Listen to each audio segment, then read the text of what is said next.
करके तो संभाजी महाराज की नाम आई। तो क्या मैं गलत बोल रहा हूँ?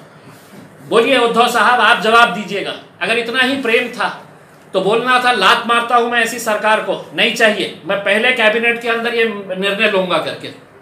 और बाला साहब थोराट ने भी बोलना चाहिए था, अशोक चौहान ने भी बोलना चाहिए था, नहीं साहब हमारे लिए तो ये महत्व मुद्दा है करके मतदान करना चाहिए इसके ऊपर। अब ये है कि अगर ये हमारे ऊपर लादा जा रहा है तो मैं सिर्फ इतना कहना चाहूँगा कि अगर किसी एरिया के अंदर शराब की दुकान बंद करवाना है, बियर बार बंद करवाना है, वाइन शॉप बंद करवाना है, तो एक नियम है कि उस एरिया के लोग अगर चाहे तो वोटिंग करवा सकते हैं कानून के तहत, और वोटिंग के अंदर ये फैसला कर सकते हैं कि हमारे इस इलाके के अंदर, हमारे इस गांव के अंदर ये शराब की दुकान होनी चाहिए या नहीं होनी चाहिए। इतना बड़ा फैसला जो इतने सारे लाखों लोगों की ज़िंदगियों से ताल्लुक़ रखता है, उसका फैसला मुंबई में बैठ के है तो कुछ मंत्री ले लेंगे, तुम्हारे अजोबा जो आए थे 30 साल पहले वो ले लेंगे। तो हमारा ये कहना है कि आप अगर चाहते हैं कि लोगों की भावना क्या है तो एक मतदान करवा दीजिएगा, वोटिंग करवाइएगा और देखिएगा कि लोगों की भावना क्या है करके।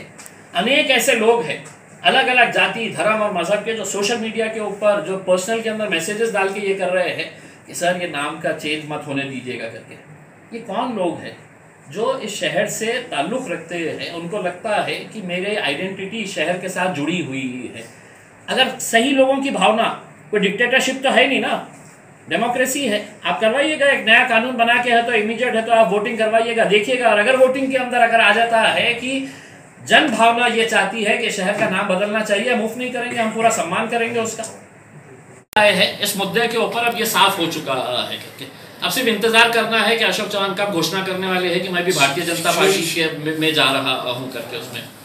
दूसरा ये है कि राष्ट्रवादी कांग्रेस के प्रमुख कह रहे हैं कि हमको तो कुछ पता ही नहीं था। वहाँ पे तो उद्धव ठाकरे गाना गाने के लिए हमारे को बुलाए थे, वहाँ पे गाना सुनाने वाले थे कैबिनेट मीटिंग के अंदर, वहाँ पे अचानक ये मुद्दा निकल गया है करके। जबकि ये मीटिंग से 2 दिन पहले तक पूरे चैनल्स के ऊपर चल रहा था। शिवसेना के अनिल परब ने घोषणा की थी कि ये मीटिंग के अंदर है तो हमें तो संभाजी नगर का मुद्दा उठाने वाले हैं। पवार साहब को पता ही नहीं था उसमें, उनके मंत्रियों को किसी को पता ही नहीं था उसमें, और ये निर्णय ले लिया गया है। और निर्णय लेने के 12 दिन के बाद पवार साहब को एहसास हुआ कि भैया अपना तो पार्टी की वाट लग सकती है इसके अंदर। तो उनके जितने भी यहाँ के प्यादे थे ये पूरे बम्बई गए और उनके पैरों में पड़ गए कि साहब अपनी दुकान बंद होने वाली है यहाँ पे, कुछ तो करो। तो बोले मैं आ रहा हूँ 2 दिन के लिए, आके है तो मैं पूरा डैमेज कंट्रोल करके जाता हूँ करके। यहाँ पे बुलाया उन्होंने मीडिया वालों को, बोले मेरे को तो कुछ मालूम ही नहीं था ऐसा हुआ है करके उसमें। नहीं गलत हुआ है बोले। अब अगर गलत हुआ है तो पवार साहब चलिए, कल मोर्चा है औरंगाबाद का, उसका नेतृत्व आपके उसमें करते हैं, या पिटिशन जो कोर्ट में जा रही है उसमें एक पिटिशनर आप बन जाइएगा, उसमें खर्चा हम संभाल लेंगे। आप डालिए सुप्रीम कोर्ट के अंदर, आप जा सकते होंगे तो आप जाइए, हम पूरा खर्चा हम संभालेंगे। लेकिन हम ये समझते हैं कि औरंगाबाद के ऊपर ये मुद्दा लादा जा रहा है और 2%-3% ऐसे लोग हैं जो हर मुद्दे को जात और धर्म के नाम से देखते हैं उसमें। अब इसके अंदर भी कई ऐसे लोग हैं जो इसको हिंदू और मुसलमान का मुद्दा बना रहे हैं, जबकि ये हिंदू और मुसलमान का कोई मुद्दा है ही नहीं, हो भी नहीं सकता है। एक शहर से इंसान की पहचान जुड़ी हुई होती है।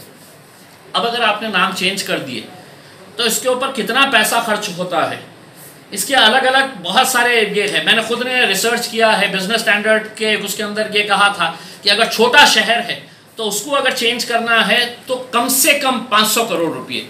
दिल्ली के एक सेक्रेटरी ने मुझसे ये बताया था कि सर मतलब अगर एक मिड लेवल का शहर है जिसके अंदर औरंगाबाद अगर आता है तो 1000 करोड़ रुपये सरकार के ऊपर बोझा पड़ता है, 1000 करोड़ रुपये का, इससे ज़्यादा होता है।